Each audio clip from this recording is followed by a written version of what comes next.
Hello and welcome to another episode of the All Things Considered CX podcast. I'm your host, Bob Azman, and welcome back for another episode. I always say this, I'm always excited to have my guests on this podcast, but today I'm really excited to have Don Peppers joining us. And Don, if you would just introduce yourself to our listeners and welcome to the podcast. Yeah, I'm Don Peppers. My business partner and longtime co-author Martha Rogers and I wrote the book The One-to-One Future 25 years ago, and written a number of books since then, maybe I guess a dozen, depending on how you count the reprints and so forth. So we've sold about 1 million copies in 18 languages around the world. That's fantastic, Don. So Don, I want to get into the book because I, as my listeners know, I reminisced about a book that you wrote and wrote it into a blog article. But before we get into that, tell me a little bit about how you got into this in your career as you wrote this book 25 years ago. How did you get into it? Why this part of the business world? Well, it really began on a fluke. I was a new business executive in the advertising business, and I booked speaking engagements for my agency, and the American Association of Advertising wanted a speaker on the impact of interactivity on marketing. And this was in like 1989, 88, 89. People thought interactivity would be you're watching a commercial on your television set and a commercial comes on that you want to buy. You could push a button and you get a coupon out of the set-top box. That was the idea around interactivity at the time. But my job was getting new clients for the agency, right? So I spent my mornings dialing for dollars. I'd go through the directory. I literally went through it alphabetically and called companies one at a time, and I connected on about one out of every 8 or 10 cold calls. And if I got you on the phone, I'd chat with you, and I'd make notes in a 3-ring binder with your name on it. And then 6 months later, your name would come up in my calendar, and I would call you again and say, "Hey Bob, how'd that product launch go in South America? Was it well? How'd it go?" So I just wanted you to take my call. I wanted to have a relationship with you, right? So that if I read in the trade press, in Adweek or Ad Age, if I read that your account was up for grabs, I wanted you to take my call, to be familiar with me, right? That was the whole idea. We got this speaking engagement, and I accepted it for the agency, and I went to the media director, and he said, "No, there's nothing you can say about interactivity. Everybody knows everything about interactivity. Nothing's going to." And then the assistant media director wouldn't do it, and I had to do the speech. So I went in the corporate library when they used to have corporate libraries, and looked at all these books. Hang on a second. I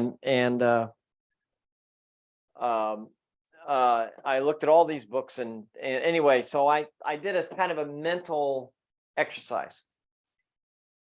I thought, when the day comes that a kid can talk back to Tony the Tiger on a Kellogg's Frosted Flakes commercial, what would Kellogg do with that feedback? The answer is they wouldn't do anything with it, because it's not representative. It doesn't represent an audience. Mass marketers deal in audiences. But I was doing that all the time. I craved the feedback from the people I was calling so that they would remember me next, and I could adjust my pitch. And I said in my mind that when interactivity happens, every company, even consumer companies, will want to develop individual relationships with individual customers. And that was the insight that sort of led to the book. I was giving the speech somewhere, and a woman came up and said, "You should write a book about this." And I said, "I'm pretty damn busy." And she said, "Well, I'm a college professor down the road. You want to collaborate?" So we started faxing back and forth. And that was Martha Rogers, and she's been a business partner ever since. Wow, that's a great story. But it took us in that literally. I met Martha in 1990. Our book didn't come out until August 1993. And basically, we were writing a book at the time about technology. And Martha had the insight to go try to find an agent first. And so I don't know if you remember the author John Naisbitt. He wrote the book Megatrends. This is like yes. when we were kids, we read this, right? Right. And so we found Naisbitt's agent, a guy named Rafe Segalin. He was based in Washington, D.C., and he agreed to take us on. And we must have written 3 books before we had a decent cut.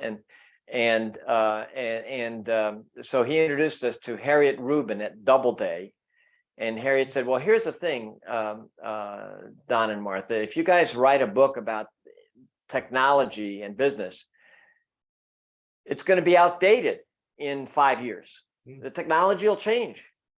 You have to write a book about what businesses will do because of the technology.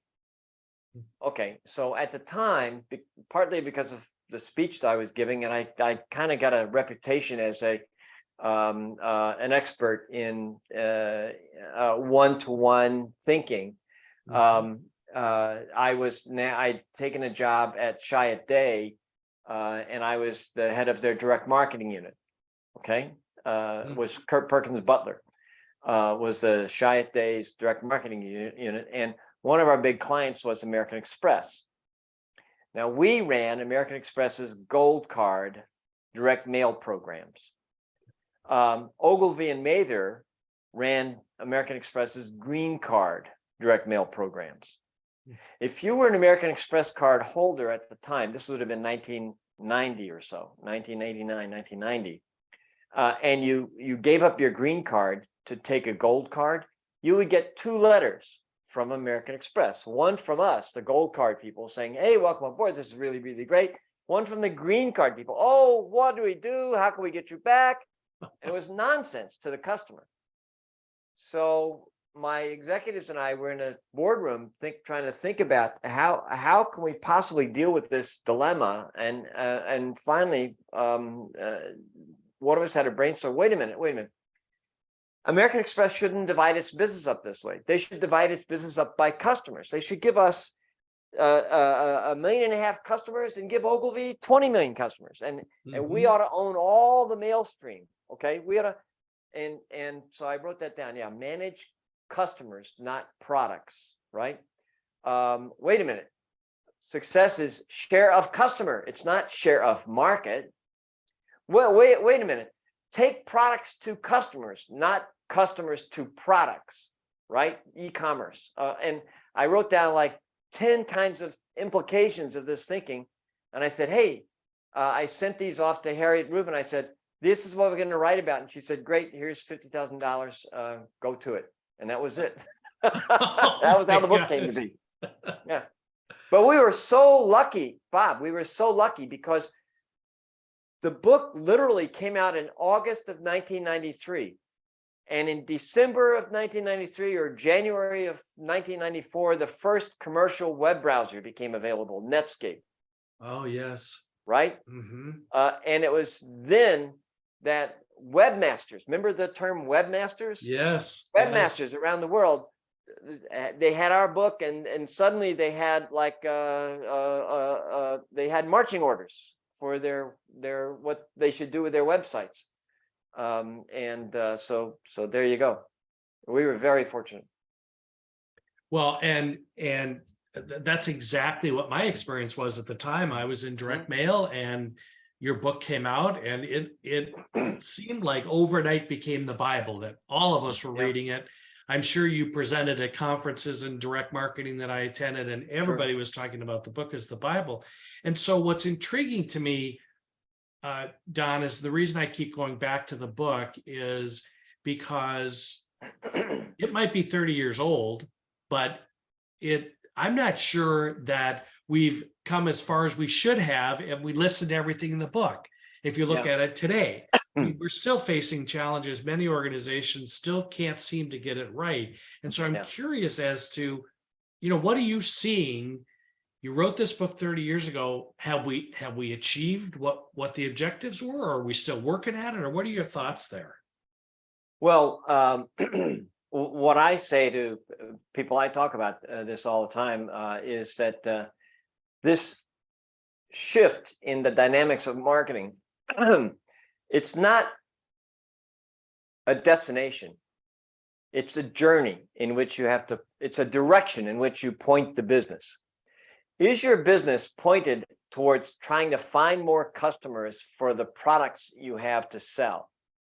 Or are you trying to find more products and services for the customers you're privileged to serve? Okay. So are you finding products for customers, or are you finding customers for products? And that really defines the difference between these two types of competition. In the mass marketing, mass production, mass distribution age, it wasn't practical. It would have been prohibitively expensive to treat different customers differently. No, you had a unique selling proposition that defined how you treated a product differently. You treated all customers the same. You simply try to find the customers for whom this product was the right product. So the whole idea of competing in this different dimension of customer centricity doesn't mean that you can't also be product oriented. You still want to find more customers. But in addition to finding more customers, don't you want to keep them longer and grow them into bigger and bigger customers? And, you know, so both mechanisms are still working. But increasingly, businesses today find it very, very cost efficient to treat different customers differently, one customer at a time, even if they have millions of them or billions of them. Google and Facebook, they treat each customer uniquely, individually. And what I've been writing about all my life is, what does it mean to treat different customers differently? It means that you have to worry about what the customer is experiencing with you, right?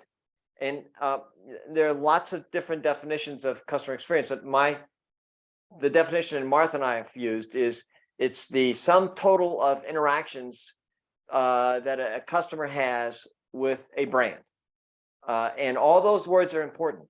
It's interactions with a brand, not about a brand. The stuff that you read about on social media, for instance, the comments that you might make or others read about, that's not part of the customer experience in our job. It's stuff that people that the business wants to know about, for sure, but it's not technically part of the customer experience. The customer experience is how you deal with this customer versus that customer.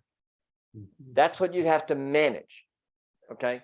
And basically what's happened is, because of technology, because we can now interact with people inexpensively, and we can cost efficiently mass customize how we treat them, and we keep a record of them in the database. We don't have to run to the file room to pull out a file folder to see what our history with them is. Now, the disciplines of marketing and sales and customer service have all been smashed together. The customer doesn't care whether they're dealing with the marketer or the salesperson or the service person. They just want their problem solved or their need met. Okay, so for them, it's just their experience, and that's what businesses have to begin thinking about. And they've begun thinking about it. They are doing it, yeah. And I'm very, very pleased. Martha and I are very pleased with the progress that businesses have made. I think customer service has dramatically improved over the last 25, 30 years. Dramatically. So Don, a couple of things that I want to follow up with you on. First is, customer experience isn't new. You've been talking and writing about this for 30 years or more. Yeah. Even so, sometimes we maybe the terminology is new, but we're really talking about experience management, and you've been talking about that for 30 years. You and Martha have been talking about it for 30 years. I think that's technically true. I'm not sure when the term customer experience first came into vogue, but I think it's a very useful term because it does capture the essence of what some people have talked about integrated marketing. Integrated marketing used to mean you integrate your marketing so that the customer doesn't see conflicting messages, that you don't get the two different conflicting letters from American Express. That's not integrated marketing. But we think integrated marketing has to do with making sure that your experience as a customer is unified across the brand. It's something that you don't see as nonsense or that it's and that's customer experience is about, you know, an integrated approach to treating different customers differently. And we've written lots of books. Since we've written about a dozen books, and they've been in 18 languages around the world. We've sold well over 1 million copies. We don't really know how many. You know, so, you know, but they're all in a sense lauding the customer experience, even though some of the early books don't use that term. Right. So Don, that brings me to another. I've got a couple of points now as we're talking here, but omni-channel, right? We hear that term, multi-channel, omni-channel. You even talked about integrated. So one of the debates we hear often is, so a customer can interact with us, you know, through a bot, through chat, through phone, email, all these different ways. And should the experience be the same within each of those channels? Should it be different? What are your thoughts on how an organization can approach the experience with all of these different channels in which a customer may interact with us? Well, I think it should be connected so that in the customer's mind, it doesn't look like it's nonsense. Okay. And like your American Express example. But there's examples today. I'll give you an example today.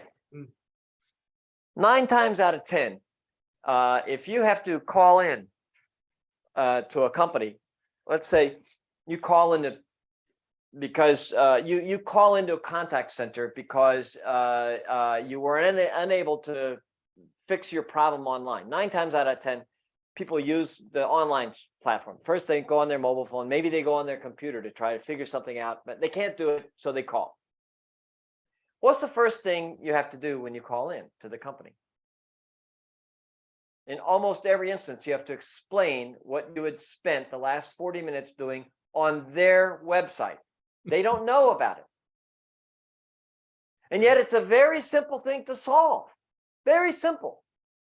If you run an app, okay, if you have an app, a mobile app, the call me button should be within the app. That's number one, okay? So that I call you from the app. You can use computers then to show the agent what I was working on in the app. And the agent doesn't have to tell, oh yeah, I see what you're doing, right? Or if they're on the website, you could have a let us call you button, okay? A call me button. That's what Amazon does. When Amazon receives a call, and they receive calls, right? Typically what they do is, why don't you let us call you? We can call you in 2 minutes. And you push the button and they call you. Guess what? They're calling you from within that. They've got a now they're connected to your session. Oh yeah, I see, Mr. Peppers. You couldn't get this refund. I'm sorry about that. Right? There's another thing you could do. You could have a click to chat. Okay. Now a lot of companies do that, and click to chat it's better than not connecting at all.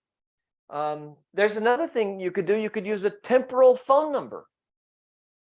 A lot of companies do that. You want to call in to the company because you're online, and so you click on contact us, and here's the 800 number. But that 800 number is unique to you. You're the only one who has that number. It's only you have that number for the next 2 hours, right? So when that number rings in, they know where your website was, what you did. The point is, these technologies, they're not brand spanking new. They've been around for years. So when most companies say, "Oh yeah, we're omni-channel," they're not omni-channel. That would be omni-channel when the channels talk to each other. But most companies are not omni-channel. No matter how much they say, doesn't make you omni-channel by saying you are. Right, right. So true. Or they minimize it to say, well, we offer all these different channels for which customers can contact us. Yeah, There's no proactive nature to it. So no, it's not integrated. It's It's not that integrated. see there, it's not integrated communication, and it's not an integrated experience for the customer. right. Okay. Don, another question I have for you is lifetime value. You talk about it in the book. It was very, very popular, very trendy for a number of years. I thought very effective. It seemed to fall out of trend, favor, however you want to put it. And now I start hearing the term lifetime value coming back into the nomenclature of organizations and kind of getting a renaissance around lifetime value. Right. I've always been a believer in it. I think it really paints a picture. What are your thoughts? Am I sensing that trend correctly or not? I don't know. I haven't sensed it coming back into favor. I can tell you this, as fellow veteran of the direct marketing business, okay, we know Yes. lifetime value. Lifetime value is something is a well-known thing, but for the first 50 years of its life in the direct marketing and direct mail business, lifetime value was about a fixed amount of value that was represented by the customer's lifetime of patronage. So if you could get this customer's patronage, it was worth this much money. But you know, in 2002 or 3, Martha and I wrote this book, Return on Customer, and our argument was that you can create value two ways with a customer. You create value when you sell something to them right now, okay? But you also create value when you change the customer's impression of you and you increase the likelihood that they will buy in the future. That value would be represented by a change in the customer's lifetime value. Okay?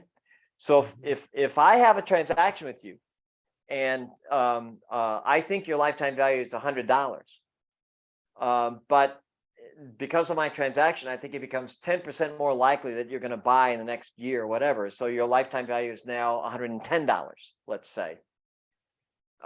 So that interaction I just had with you created value, real value. But the cash effect of that value won't be realized until some point in the future. And I cannot really know exactly what that value is because I can't predict the future.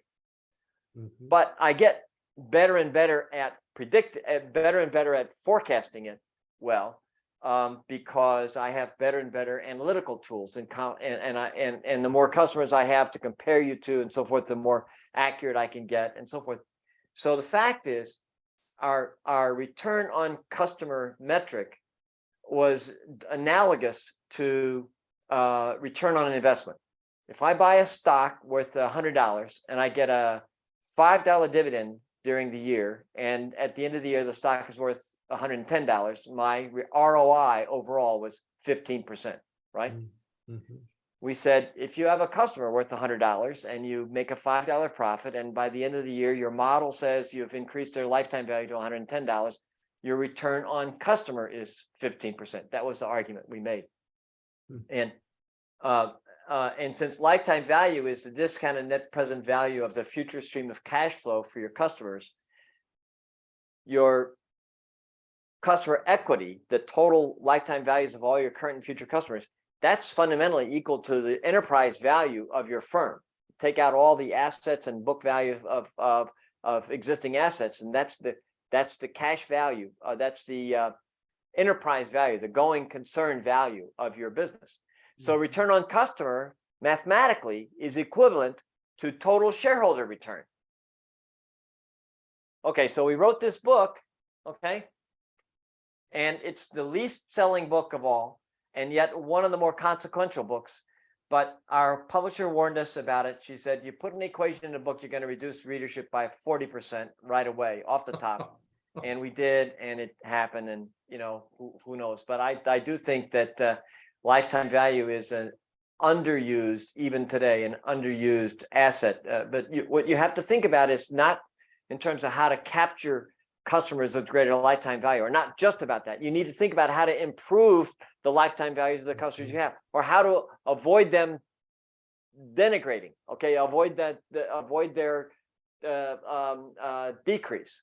Okay, because lifetime value is an asset you can protect, and it can be increased or decreased by your current actions. Don, one of the reasons that I hear companies say that they can't do lifetime value is because to your point, the calculation is too complicated, or we don't know the product costs. And I stop and I think, wait a minute, if you don't know those things, how are you running your business? So Right. Yes, those are key components of lifetime value, but to admit that you don't know those, almost. I'm sorry. That's like a stockbroker saying, I can't buy stocks because it's all based on future value, and who knows what that is about. Right. Well, guess what? It's there. It's real. Myron Scholes, an economist, late Myron Scholes, who was one of the authors of the Black-Scholes calculation for the value of stock options. He said a stock market is relatively efficient. He would consider it relatively efficient if at any point in time, the stocks within the market were no less than about 50% of their real value and no more than about 200% of their real value. That's a reasonably efficient market. I think you should think of lifetime value the same way. I argue that companies ought to use proxy variables. Okay. There's a car wash in Florida, for instance, what they do is the cashier writes the license plate numbers down on all the cars that go through the car wash. And every month, the owner of the car wash posts a list of the top 50 customers by their frequency of license plates in the last year. The first employee who spots and calls out a top 50 license plate gets a $10 cash bonus every day. So all the employees have memorized the top 50 customers. Now, are those the 50 most valuable customers? Not technically, because it doesn't really differentiate between the basic in-out wash and the all-encompassing wax and right? But it's better than nothing. And what it helps companies do is focus on their more valuable, higher priority customers, treating different customers differently. That's what's important. Makes total sense. So Don, where are we at right now? What's the world of experience? We're emerging from supply chain crises, and we're emerging from a pandemic, and on and on. I don't have to list all the issues we're facing, but what are you thinking about these days, and perhaps writing about as well, with the state of where we're at? Well, I think that the COVID crisis rapidly accelerated the spread of e-commerce, home delivery, even store pickup, and it has it's accelerated the volume of interactions, electronic interactions that consumers have with the products, companies they buy from. And it's brought a lot of companies into much closer contact with their customers than they had before. It's created a whole direct consumer wing of consumer products businesses, where, hey, if we're going to deliver directly to home and not put them in a retail sale, so why don't we do it? We don't have to wait for an intermediary to do that. And so I think it's accelerated the desire in businesses to be able to do a better job of managing each individual consumer's customer experience with their product, with the acquisition of it and the use of it and the return of it if necessary, and the adjustment of it, the service and so forth. And it's going to get better and better. I mean, we've got that rapid increase, and suddenly everybody and their uncle is D2C has capability, right? Right.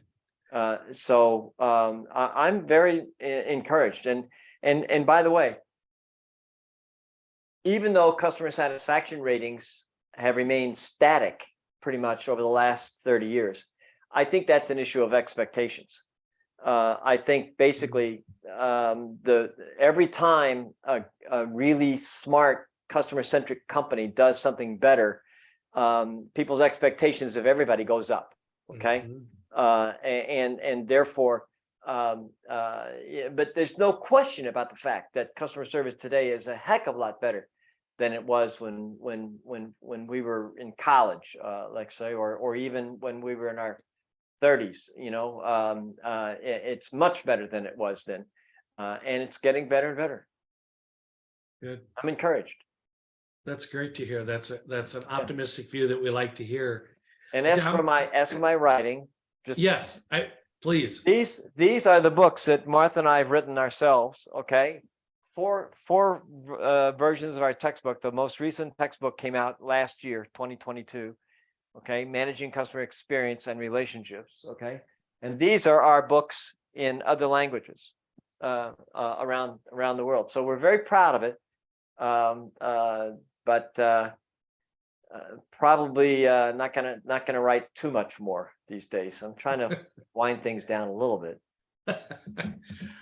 Don, it's been great having you on the podcast. Before I let you go, I always ask my guests this final question, and that's any words of wisdom that you'd like to share with our listeners. Yeah, if I had some word of wisdom to share, I'd say pay attention to both types of value you can create with customers, the current value as well as the future value. Okay, the value you won't realize until future dates, and just because you can't measure it precisely doesn't mean it's not real. We know that lifetime value is real. Think of a customer you had 20 years ago and all he's done. Well, 20 years ago, didn't he have a lifetime value? You could calculate it precisely now. Okay, that number existed 20 years ago. You just didn't know what it was. Okay, so that's what you have to think about constantly. Think of customers as stock prices. Okay. Excellent. Thanks, Don. Don Peppers joining the podcast today. We really have enjoyed this. And listeners, this has been another episode of the All Things Considered CX podcast. As always, if you've enjoyed this episode, please share it with your network and stay tuned for this podcast, future episodes, as well as those of my colleagues on the CXFM radio network. Thanks again to Don Peppers for joining us. Thank you, Bob. Thanks, and good on you for doing this. You bet.